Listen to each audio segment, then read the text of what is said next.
Hey guys, welcome back to Home Built, and today we have finally got the Alfarrari out of the garage and we are hopefully going to hear it sing on the dyno.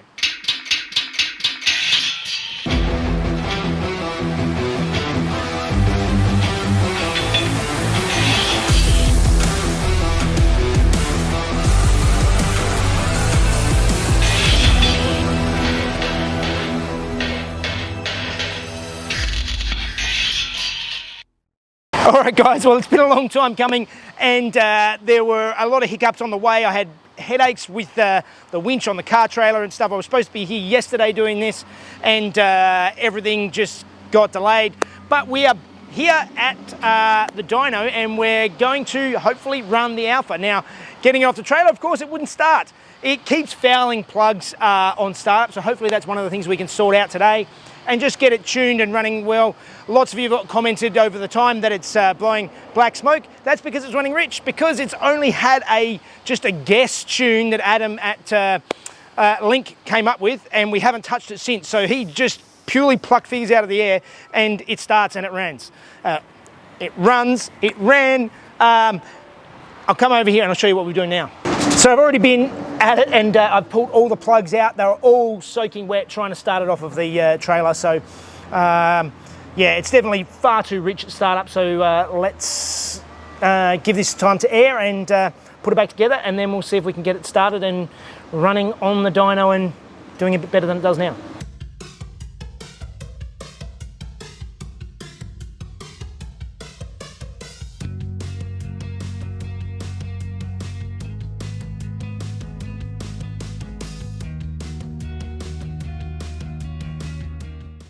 All right, we got it running again. Adam is just going through and doing bass tunes now on it while it's sitting out here in the car park. So we'll see how it comes together, and it's already idling a little bit better. He's just cleaning up the bass maps because it was really rich on idle, fouling plugs and all that sort of stuff. So we'll work our way through it.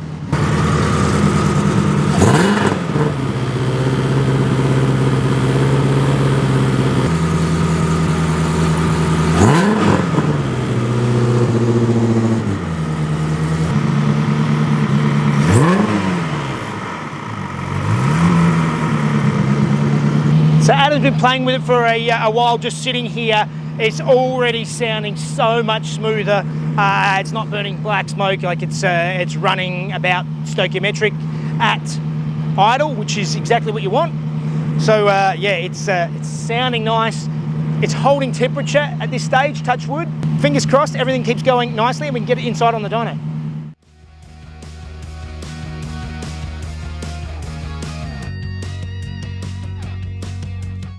The detail work on this Falcon was absolutely amazing. The whole engine bay is smoothed in with some bead rolling and is all super neat. Even looking at the intercooler mount, that's just a work of art. Every little piece is done beautifully, and that turbo is enormous with a 6-inch inlet to the filter. And the interior doesn't disappoint either.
Alright, so we've got the car here in on the dyno, and there's a few things that we need to set up on the engine that aren't just doing full power runs.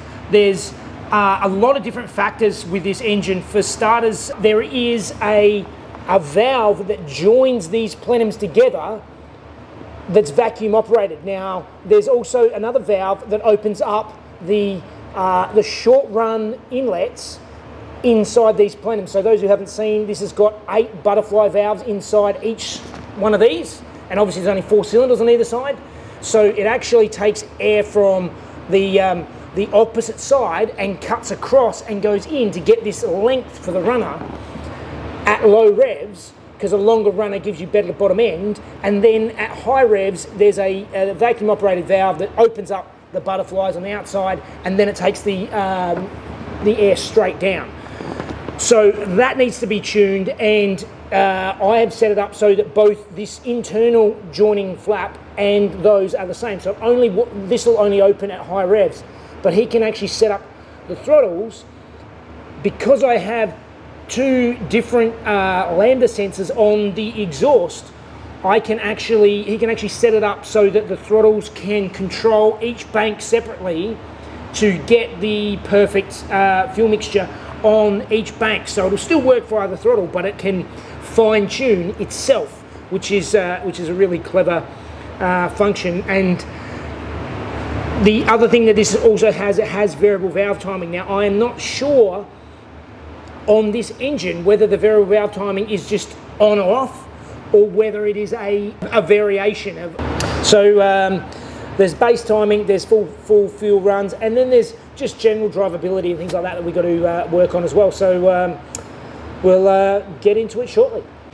So a lot of time here has been sitting around without the car running, just setting up the parameters in the ECU. And Adam's been going through and setting up a bunch of safeties to start with. So he set up a oil pressure by RPM limit safety. So basically it's set up roughly at 1,000 RPM. It should see at least 10 PSI of oil pressure, and every RPM, every 1,000 RPM, another 10 PSI of oil pressure as a minimum.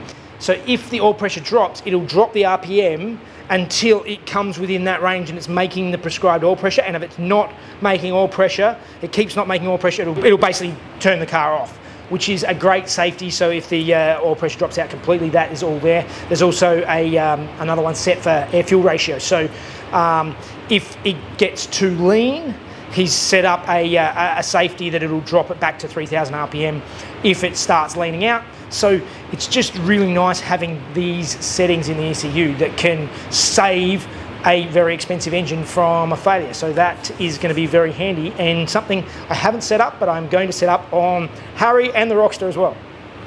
So we just spent the last hour or so messing around, putting all these dodgy cables everywhere, rewiring things that I messed up. So I messed up the vacuum solenoids for the adjustable inlets, and also the VVT. I messed up the wiring somehow, so I've done some really bodge wiring, but hopefully it will do the job.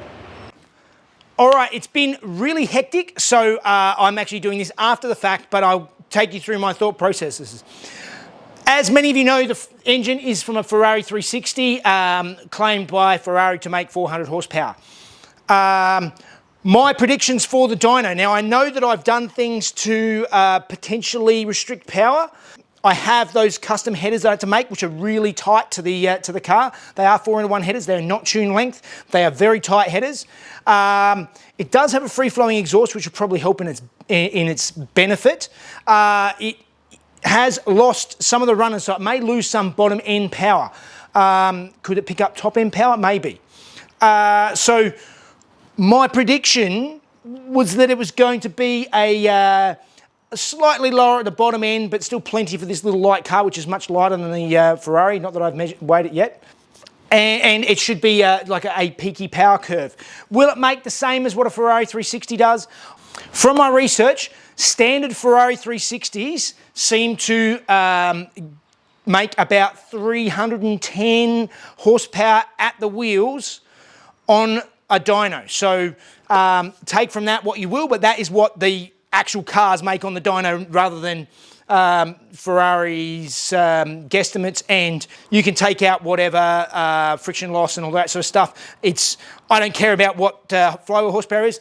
Wheel horsepower, if I can get even close to 300, I would be very happy. So anywhere up near 300, I think that would be a massive win and crazy power for this car. So let's go forward now and see how it actually did.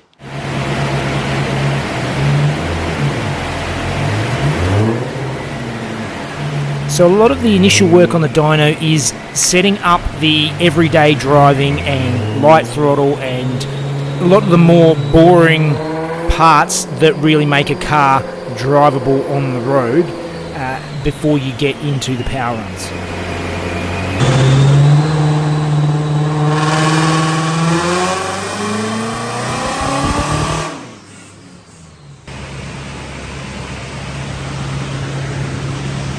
Early days.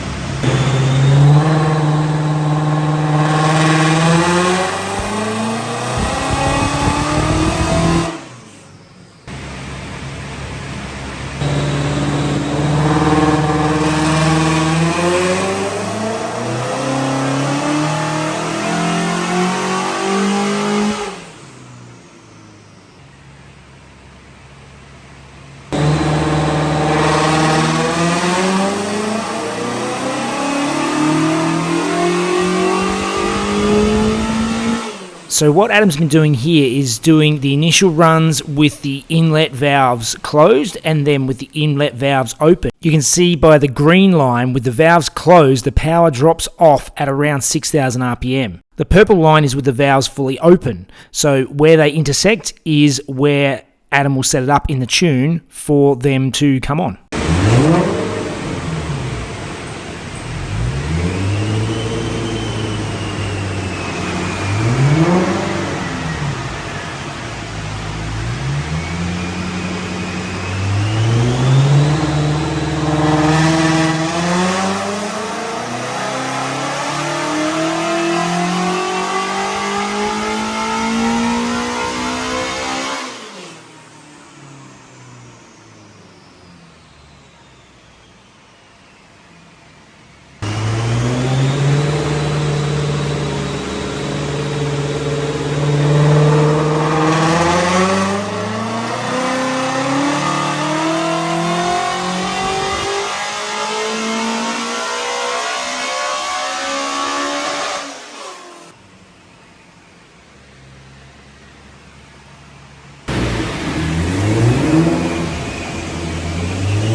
So we've been trying it. We're currently 304 horsepower. We're going to try it again. We're raising the rev limit. That was at 9 grand. We're raising it up to 9,200. We'll see how it goes. But it says it wants more. It's got heaps of oil pressure and it's just loving it. So yeah, we're going to send it. And this is where it all goes wrong.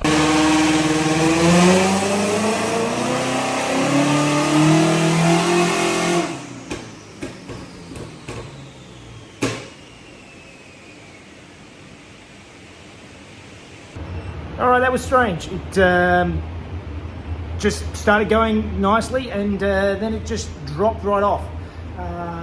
Just sort of coughed and spluttered and backfired and wasn't happy. So yeah, we're looking into it.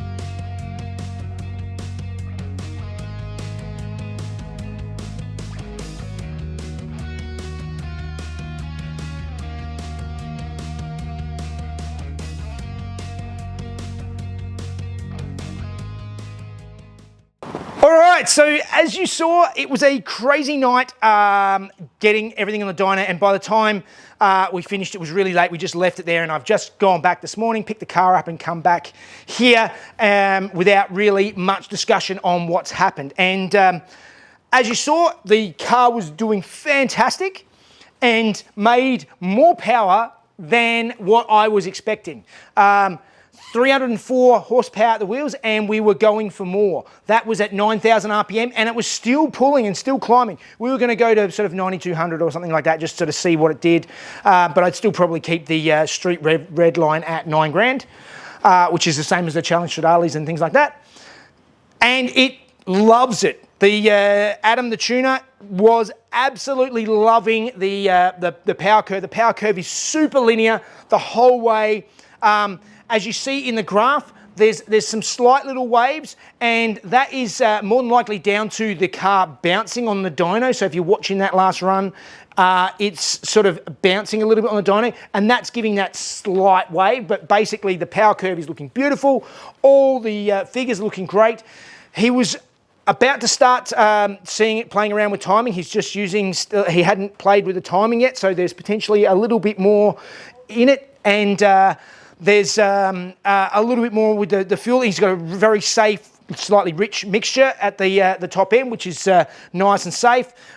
He was looking at trying to push it a little bit more. I think he's running an AFR of 12 to 1, and he's sort of looking at pushing about 12.6 to 1 just to see what it does at the top end, but he'll probably leave it down at the 12 unless it's sort of loving it there. So the car was doing fantastic. And then you saw it cough and splutter and stop, and that was game over. The car is currently a dead dodo, and from the way it was coughing and banging, we were thinking it could have been all sorts of nasty things. It seems like it's a timing related issue. We were looking at the cam belts that I tensioned, but like you guys saw, they're brand new Ferrari cam belts that I put in there, brand new tensioners, all done to factory specs. So we weren't thinking that. When it cranks over, you can tell it hasn't bent valves or anything, because you can still feel compression.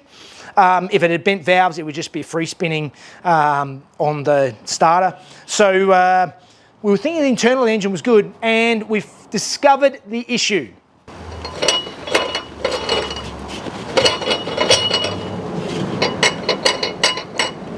And that issue is that my crank angle sensor that I made up, I mounted at the crank pulley on the car, and it was only mounted with 3 M5 bolts that I had Loctited and then welded so that they wouldn't move. And it looks like it has actually sheared those bolts. So I think the fix is going to be pulling it off and remounting it, and I'll probably use 6 M6 bolts, which should be more than enough to handle it, to put it together. But it's game over for now. The car is running. It hasn't had it's got to go back for a final tune for some of the high-end drivability stuff has not been done yet. So if I'm on it in the twisties at sort of 6,000 RPM range, it's not tuned for that yet. So sort of mid throttle and sort of medium throttle stuff is not done. Full throttle, no dramas. Slow cruising, no problems. It's just that sort of high-end part throttle that is not tuned yet. Overall, I am absolutely over the moon with that power figure. 304 horsepower at the wheels. That is a fantastic result. Better than I expected. Crazy power for this car. It is going to be, yeah, an absolute animal. It looks like I got my gear ratios right, because sitting on the dyno at sort of 110, 115 kilometers an hour, which is what we can sort of cruise on our freeways here, 110, obviously never higher than that. It's sitting at about 3,300 RPM, which is, for a car that revs to 9, is good. And that is exactly what I calculated in my driveline calculations with the gearbox and the diff and all that sort of stuff. So overall, over the moon. So I think that means it's time for Fun Facts with Mrs. Jeff.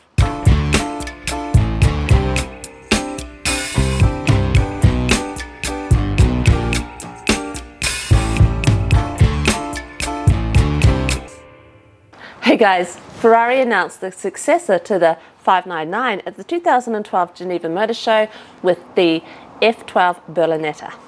The engine in the F12 is based on the 599's 6.3 litre V12, but now puts out 740 horsepower. And due to tuning and the stop-start system, which I'm sure everybody hates, is 30% more fuel efficient than its predecessor.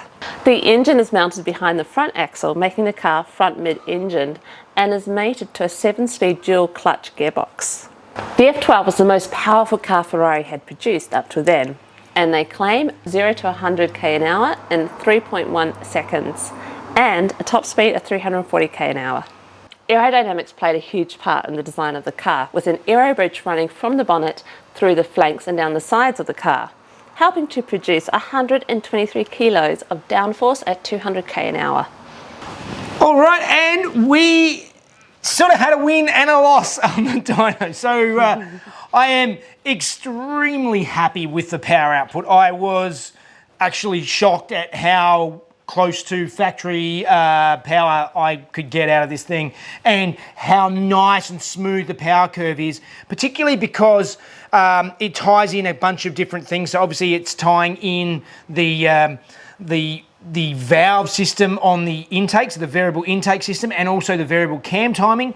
Those both played a factor into making that ramp up, and even the tuner Adam was amazed at how good the power is from a completely standard internal engine, basically. They said it sounded lovely. Yes. It was Ferrari's obviously done their homework. So yeah, it's I am looking forward to being able to give this thing the beans, although I'm slightly scared as well. So, which is probably a good thing. It's a healthy dose of fear is not bad when you've got something like this. So true. All right. Well, let Jeff know what you think. Like, subscribe, Patreon if you want to help him out, and watch the videos a day early, ad free. Yes. Woohoo. I think that's everything. All right. We'll see you next time. See you guys.